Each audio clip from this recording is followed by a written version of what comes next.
Okay. Kumlan and Black Gemara, we are up to the Yud Amid Aleph, and we were going through the all the different children, descendants of Yefes. Interesting, yesterday we were learning that they went to Asher, and the way we learned in the Chumash was that Asher was the king, and he decided to leave the Dirt Haflaga. He saw how bad the people were, and he left. But the way the Gemara learns here, we're not talking about Asher, we're talking about Nimrod himself.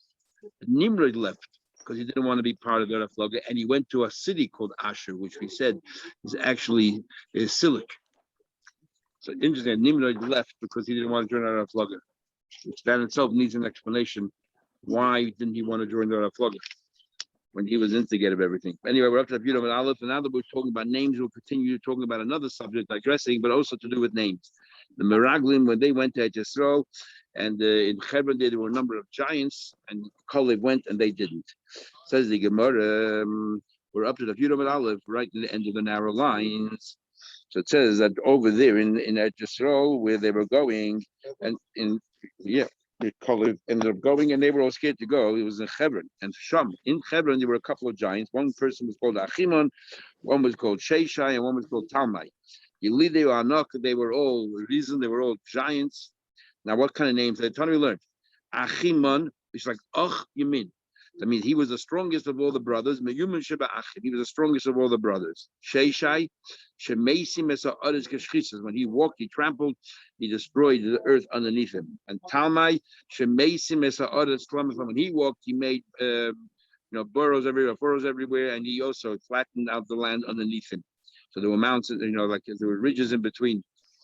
Actually, we take away the word Dabar Acha, because this is not, we're no longer interpreting the names. We're just going to go through them and say that these people also, Achimon Bana, he built himself a city called Ana. Sheshai Bana, he built himself a city called Alush. And Talmai, he built himself a city, Bana Talbush. Why they're called Yelidei Hanok? This actually belongs before when we're explaining the words. Why are they called Yelidei Hanok? They're children of the giants. What kind of word is Anak? Anak is also like a necklace. They were standing, it looked like the sun was a necklace around their necks. We're going to have a very interesting machlekes, and I guess the machlekes seems like lahavdil between Trump's attitude and Biden's attitude.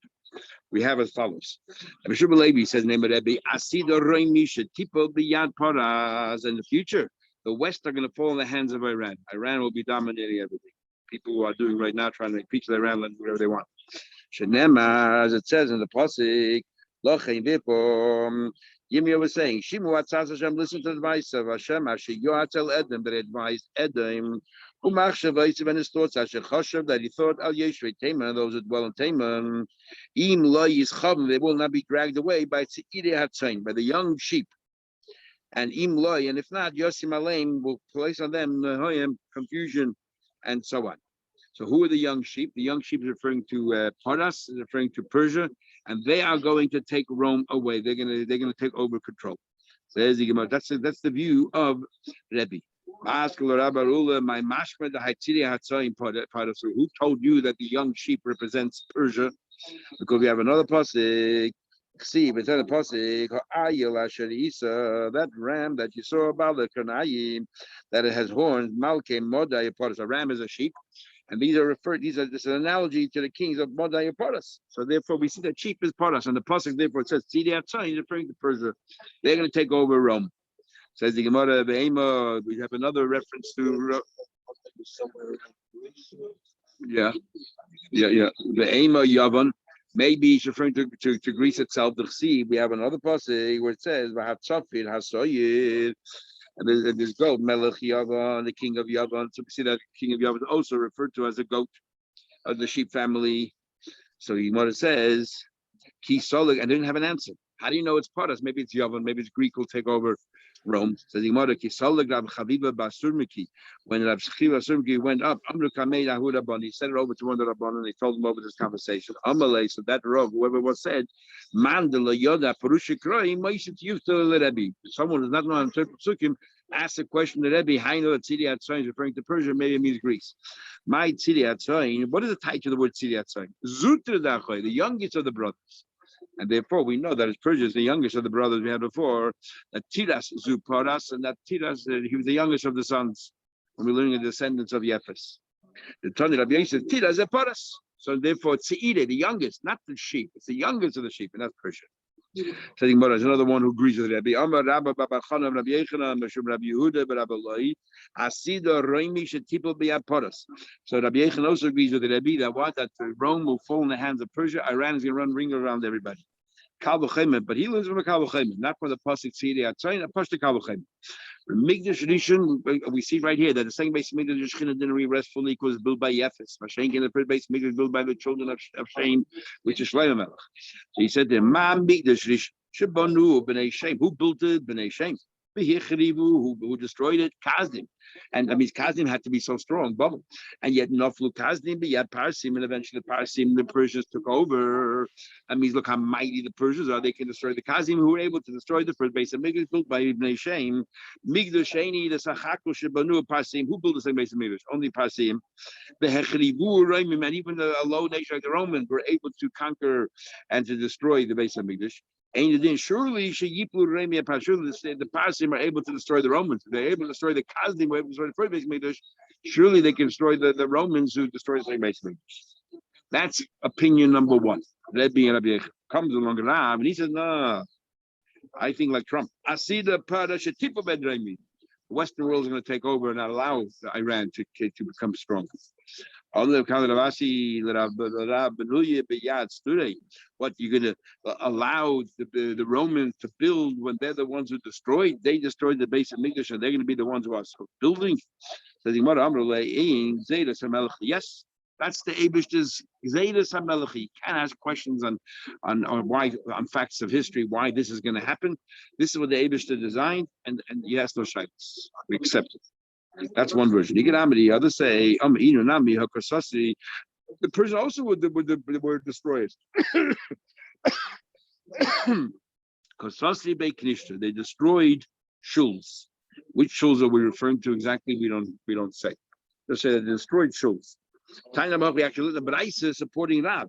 I see the Parash Tipul Bayad Rami will come a day before Mashiach that Paras will fall in the hands of the Western world or Romans. Chada, the Sasha Beknisha, and give both reasons. First of all, the Persians themselves destroyed shuls. You're going to ask me, but a shul is not comparable to the base of Mikdash. How can we give Romans the power when the power when they destroy the base of Mikdash, and it's much far greater crime than destroying a shul?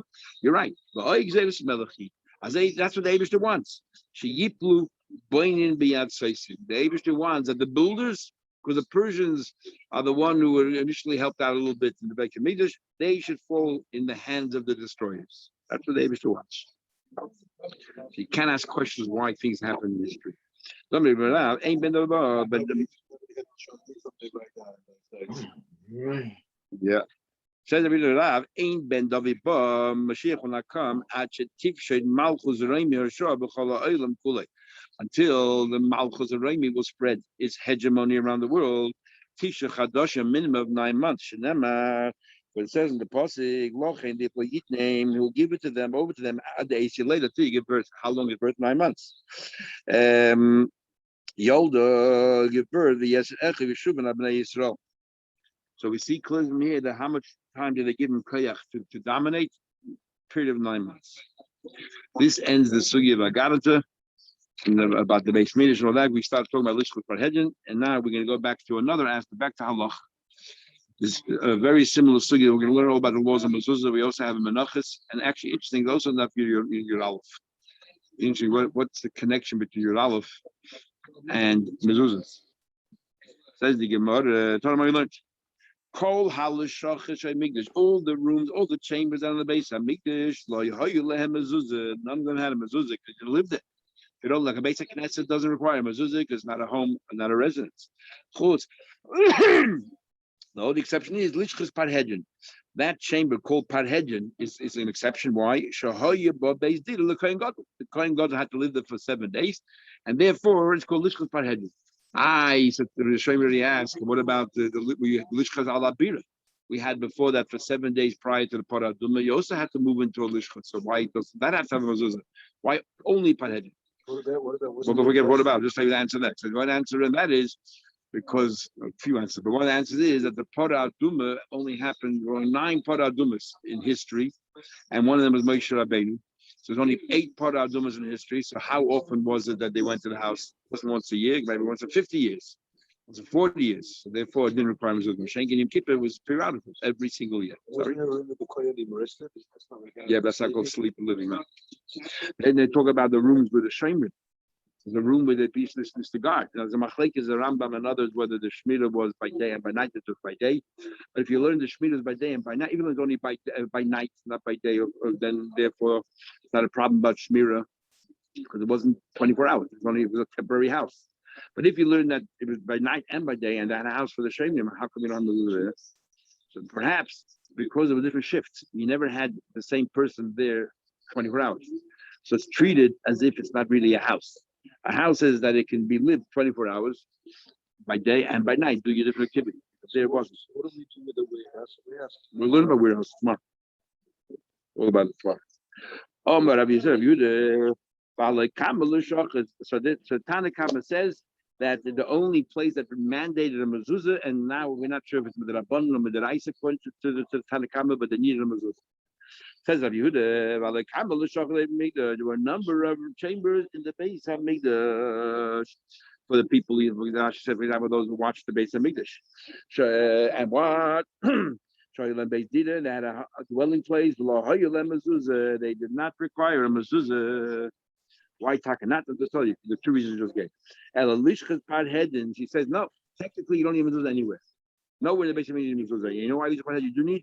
Because of a Gzeira. The Gemara will say later on, we don't want people to think that if you quarantine somebody for 7 days, it looks like they're in jail. Imagine if you can't leave a country for 12 months. You're in jail. That's what jail is. You take away your freedom of movement. And if the people will assume the coin is like in being incarcerated for some reason or another.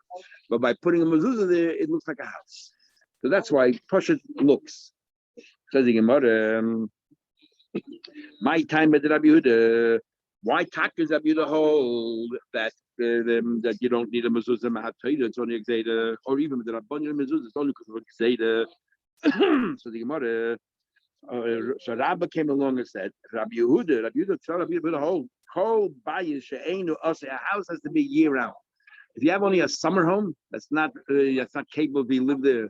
During the winter, or vice versa, you have a winter home, you cannot live there in the summer. That's not called a house. It cannot be that it can weather all climates.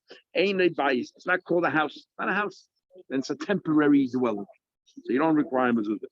And since Lishchus Parhedin was only for 7 days, it doesn't require mezuzah. Rabbi can never say anything if Abaya is around. So Abaya came along, or Rabbi Yisrael, for that matter. Abai, right? That's a question. What are you talking about? Well, see, but it says in Pasuk, the Navi says, "The Casey, I will destroy base ha'chayim, the winter home. Al base ha'kais, the top of the summer home." Clearly, that if you have a home for just the season, it's also considered a home. So what do you tell me you're not chayim mezuzah then? Malay said, Rabbi answered back. By base chayim, we call it's not just called stama house. It's called base chayim, a winter home, or base kais. Yes, that we have. But ikra, buy is ikra, but stam to call it a house, you won't call it a stam house.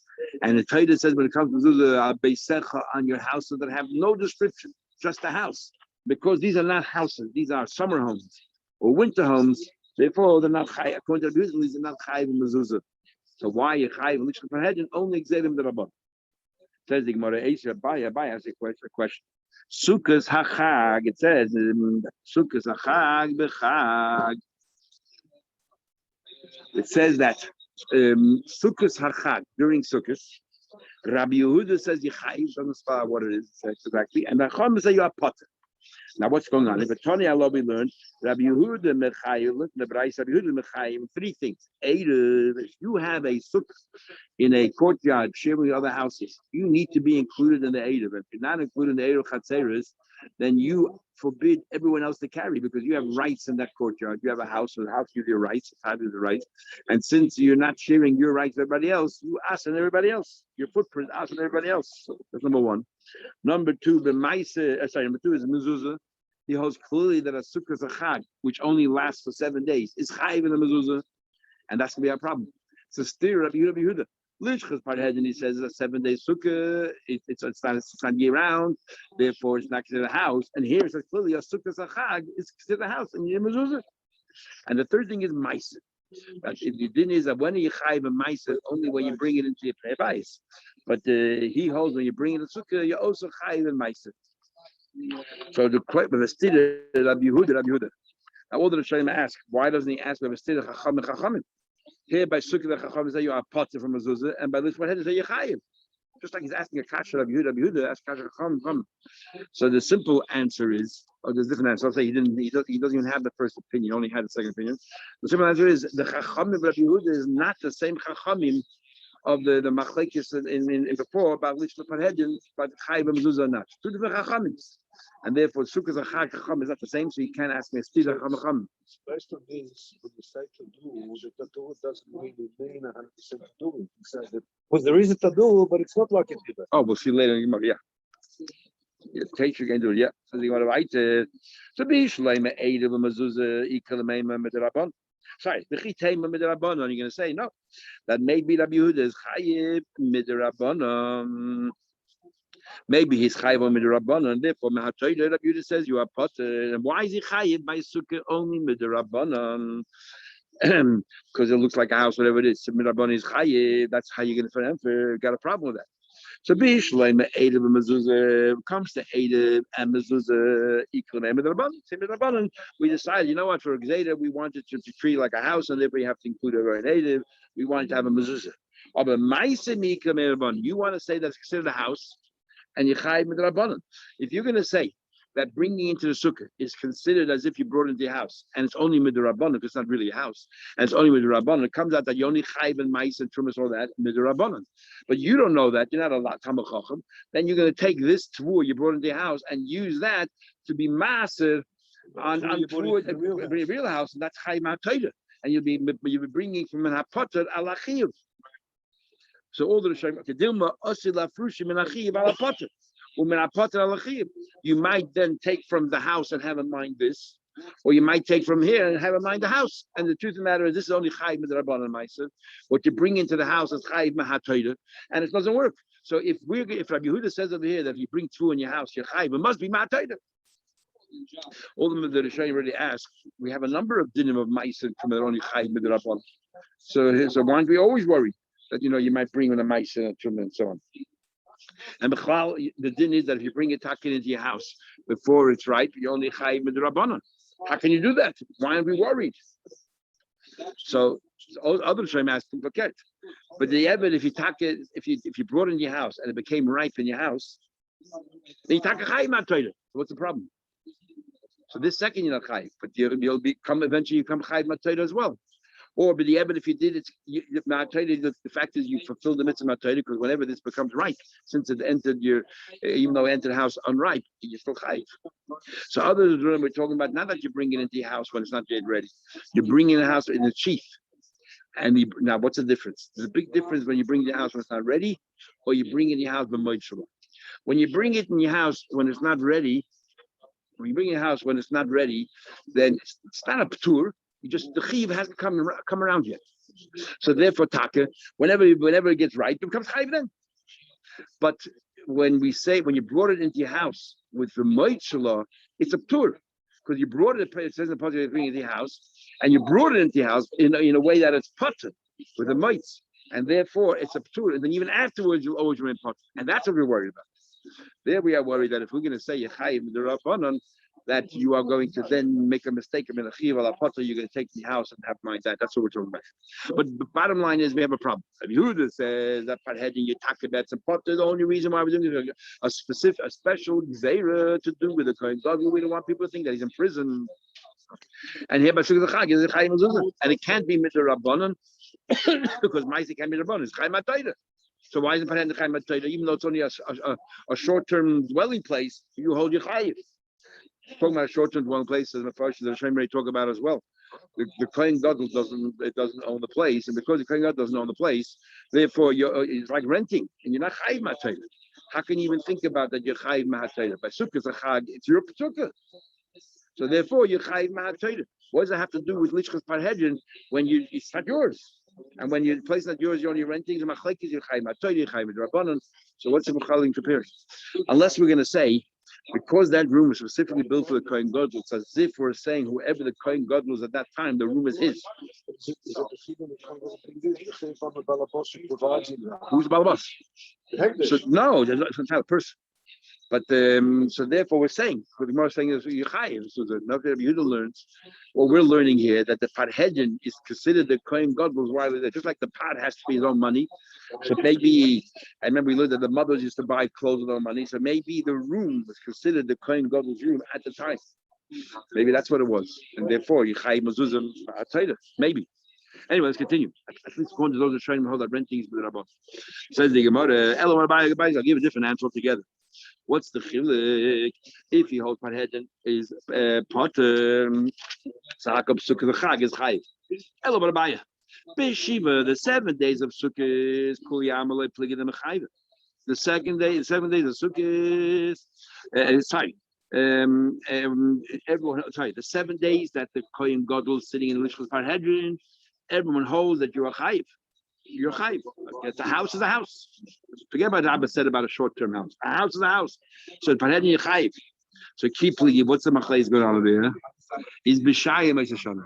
Did the mezuzah remain on the door the other 11 months and 3 weeks when nobody lived there? That's the machlekes.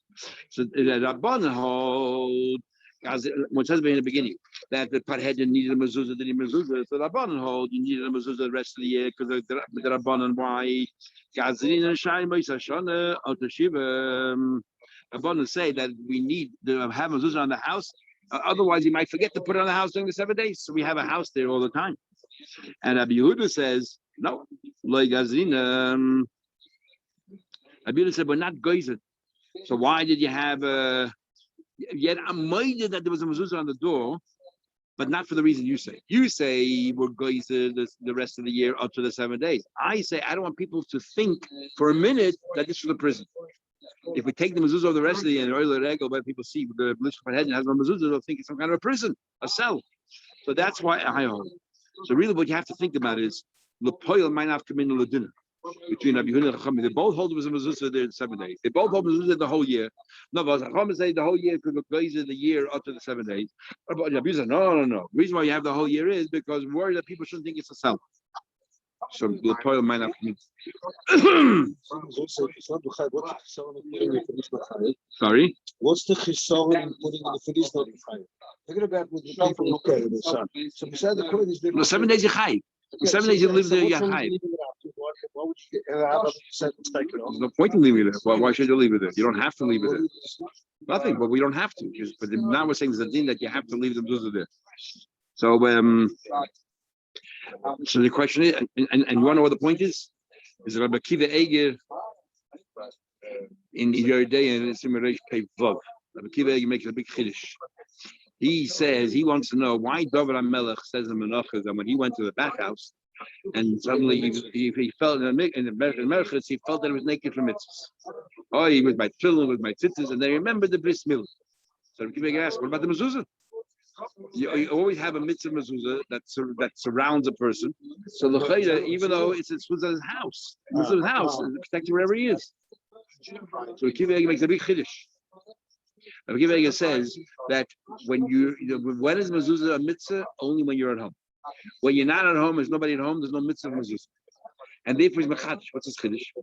There's a din by mezuzah that says tasav v'lo minasa. You have to put the mezuzah on when you're chayiv. Not you put it on when you put it and then suddenly it becomes chai by itself. So he says if you go away on a holiday, if you go away from the city for a holiday, every time you come back, you have to take the mezuzahs off and put them back on again because otherwise it's tasav v'lo minasa. So maybe they had the same shaila in the times of the Beis HaMikdash, and if they leave the mezuzah on when it doesn't have a chi, what do you do when the 7 days start? You take it off and put it on. So if we take it off chatchila, you put it on the 7 days. If they follow the shit of Rabbi Akiva Eiger.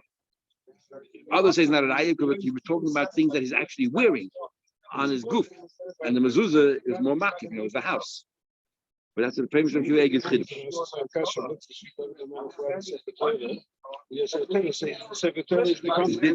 But he wanted us to say that protects you. Mezuzah protects you, and talis and tefillin, is around you. Okay, so maybe that's explained. Good question. Maybe that explains who cares who he moves on. Says he want further. Okay, so Rabbi comes along and says the 7 days is a house. Of course, Yechayim mezuzah. Machlekes is the rest of the year. But Rabbi Yehuda says that they both say you have to have a mezuzah, but why? Chacham say live up to the 7 days. Rabbi Yehuda said because of himself. Says the Gemara. Amalei Rabba says Rabba. So you want to say that by Sukkot Chag you understood Rabbi Yehuda why Rabbi Yehuda was chayiv, because he holds you chayiv the 7 days of the Prisha. So it says Rabbi Sukkot Chag b'Chag Tony. It says Sukkot Chag b'Chag, and actually the question is, and the Rabbanan say Pater. You said that everyone agrees that 7 days while the Kohen Gadol isn't there, everyone holds chayiv. The Machlekes is the other 11 months. And here by Sukkot and Chag, it says clearly we're talking about during the 7 days of Sukkot, and the Rabbanan say Pater mezuzah. And you said one's chayiv. That's how rationalizing Gemara's question. Others have a problem with that, is because then why didn't the Abai think of that in the first place? It's such an obvious thing. So Tosfos actually says before that Tosfos says that Sukkah might be Abai might think that Sukkah is totally different than Panhedim.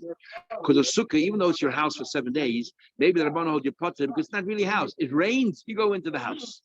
So they know it's such a weak house. You don't have to be there the 7 days. So therefore, even the Rabbanan will hold you chayiv and lishchas parhedin, because 7 days is a house. But this is not a house because you can just walk right out. So therefore, it says Abai didn't bother. But Rava says the fact is that's not enough reason to say if you hold that a 7 day, the time is not a factor. As long as you live there, since you're supposed to live in your house, or sleep in your house, and sleep in your house, and sukkah, so it's considered like a house enough to be chayiv mezuzah. That's what Rava disagrees with the says the Gemara. The rest of the year, everyone holds your pot for the rest of the year. Why should you be chayiv? The rest of the sukkah is talking about the rest of the year by his companions. Of course, your pot nobody lives there.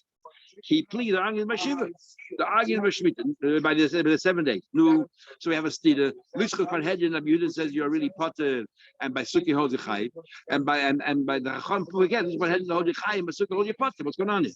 Says the Gemara, it's two different machlekes. The sukkah time l'chud and the lishcha time l'chud. Two different reasons. Sukkah time l'chud, sukkah separate. But time by Yehuda, because Yehuda Amaru says sukkah didas keva bina, and he holds that sukkah. Sukkah is didas keva. Sukkah is a permanent. Now Yehuda holds. We're going to see in the Gemara and Sukkah that we hold. One of the three reasons why a sukkah cannot be 20 amas high is because we need a didas aray. Right? Rava says there. Interesting. Rava l'shitasa. He says over there. They have three reasons. Zayda, Rabba, and Rava. Rava, the one who says there that you need a didas aray, but Rabbi Yehuda argues. Rabbi Yehuda holds that a sukkah should be a didas keva. So Rabbi Yehuda l'shitasi holds that a sukkah is mamish a home. You need a mezuzah. The Rabban holds it's a temporary dwelling. It has to be built like a temporary dwelling, and therefore they hold that you don't put a mezuzah. That's the machlekes regarding sukkah. Rabbi Yehuda l'tamei sukkah keva means mamish a house. Therefore, mechai mezuzah, chai by edom, mechai by ma'aseh, it's a house. But Rabbanan Tamai Dami Sukkah is Arabin, they hold that Sukkah is only a temporary dwelling place. So therefore, that's Sukkah. I think when it comes to the Lishcha Parhedin, the Lishcha time of the Chud, a totally separate reason.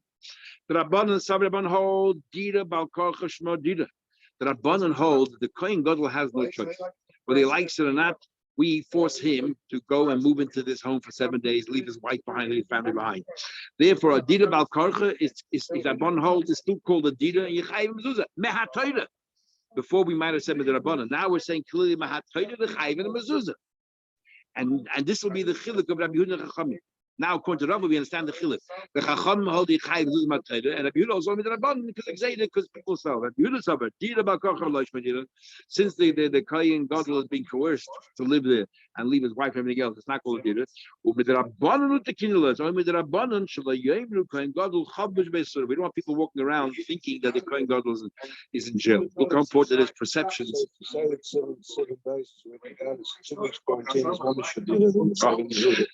the question, along those lines, the question everybody asks is, why is the sukkah called dida bal karcha? We go sukkah we want to. It's a mitzvah. The Eibishter commanded us. What's the chiluk of Kohen Gadol in the Lishcha Parhedin? Why is he going there? Because it's a mitzvah, preparing Hachana for Yom Kippur. No, in the sukkah go outside, it's cold, whatever. We go there because it's a mitzvah. What's the chiluk? So one of the Shayans said, I can't remember who says, the chiluk is very simple. By Lishcha Parhedin, we don't allow his wife in. Buy a sukkah, your wife can join you, even though she's part of it. If she wants to join you, she can join you. And that's what the Bakocha part of it is. Not the Bakocha that you have to go, even though you don't want to go. Who doesn't want to do a mitzvah? If it's a mitzvah, then you want to do it. Everybody wants to do it. Like the Rambam writes in Gershon. Kayf and Hashem and everybody wants to do the mitzvah. Here, you're with your wife, you feel like you're being compelled. Here, that your wife can join you by sukkah, and the Yom Tov is a different Yom Tov altogether.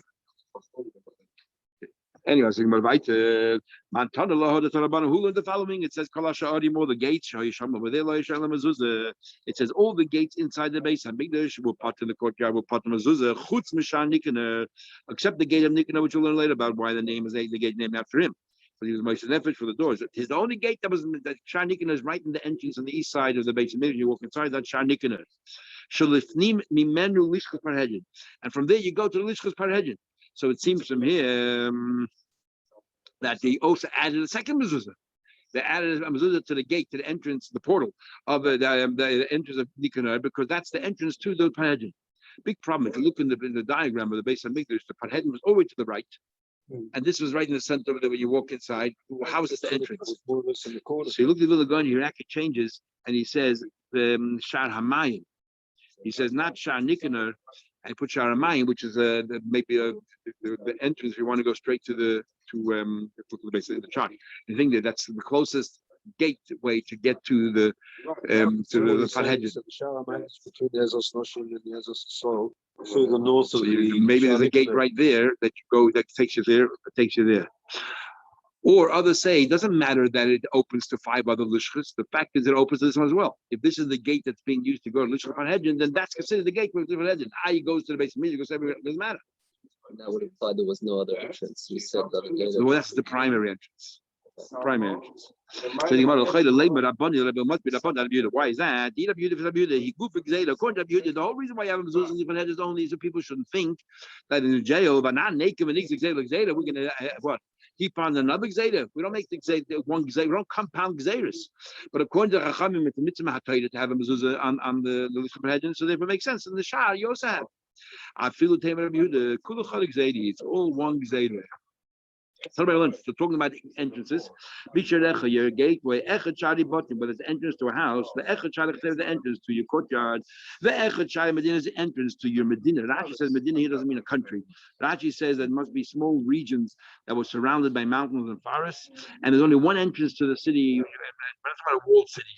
Like one entrance, we have to the valley, whatever it is, with the entrance between the mountains. That's how you walk in. The Echad Shara Yoris, or the gateways of cities, Yesh Behen Chayvus Mitzvah Lamakam. There's also a mitzvah to the Eibush, the interesting expression of what? A mezuzah. Which it says, on the entrances to your house, and it says, your gateways. Now, whether the gateways have their own chiv or the chiv is because they're in security house, but the chayiv. So, because we just brought down before that the lishkas that the shar of Nikanor required a mezuzah, so we're talking about sha'arim. Question: Hani Abu Mechuzah, the entrance to Mechuzah.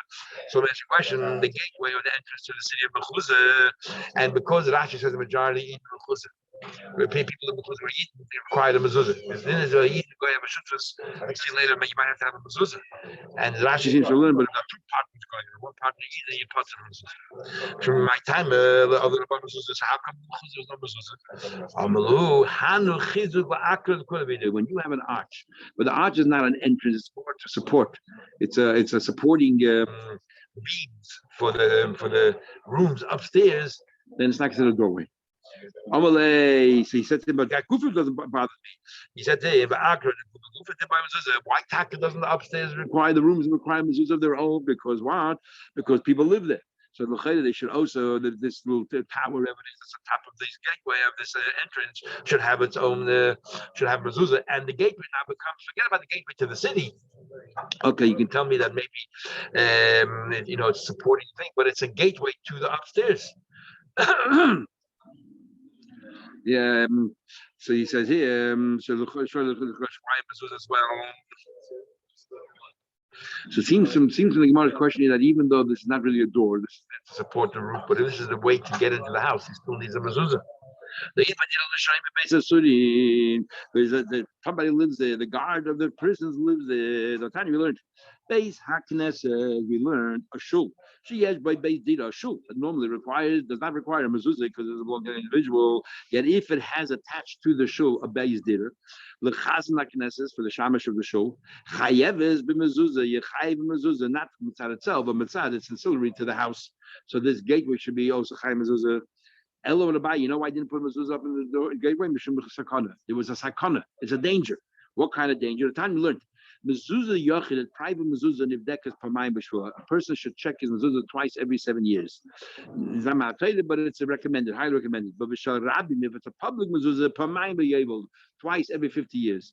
Rashi said because anything which is public, if you make it too onerous, everybody says, oh, the next guy will take care of it. That's not my problem. If you do make it easy, then people will be more than happy to assist. There's a story about a particular person, that this was his trade, whatever it was, or this was his name. He was checking, investigating the mezuzahs in the marketplace in Tzipoidi, the higher marketplace. This officer found him, and he levied a tax on him, and not to remember zuz. He charged him $1,000, accusing him of doing something there with the wall. So therefore, there's a sakana here. People going will accuse you of doing different kinds of things, of doing, kishuf and so on and so forth. The way I just taught you, the Rishonim have a hard time. What's the connection of Yehuda's story with the fact that you did it, you twice in extra jubilee, you have to check the mezuzah because rabbim. So what? So they don't know. The reason why rabbim, it's one connection. The reason why you only do twice every 50 years, you do more often that the going will think there's something going on, and they're doing some voodoo magic. If you do twice every 50 years, nobody even notices. So therefore, and then you got to tell a story to support that. Says Gemara, I don't understand. How can this be penalized? You don't get damaged. It seems to me not only you don't get physical damage, you don't even get fined. You don't get a ticket for speeding or anything else. We're doing a mitzvah. Says Gemara, shiny. But if you know that it's common that there will be that you can get caught with a red light camera, or you know that, that there are people out there looking and everything else, and it's common to be accused of these things, it's different. How do I know that? We had Gemara Psachim. Shmuel said to the Eibishter, how can I go and anoint David Melech? Shmuel here again will kill me. What's his thing? It's Shluchim Mitzvah and Zaykin. And Hashem said to him, lie. Take with you a cab or Martha, and you'll say, Hashem Basi. The Aibishter told him actually to lie to protect himself. Separate issue. But the word is because you knew that if the life was in danger and it was a normal thing, so therefore you had to take precautions. Okay, we'll stop over here. We'll continue tomorrow in Mitzvah Hashem. Thank you.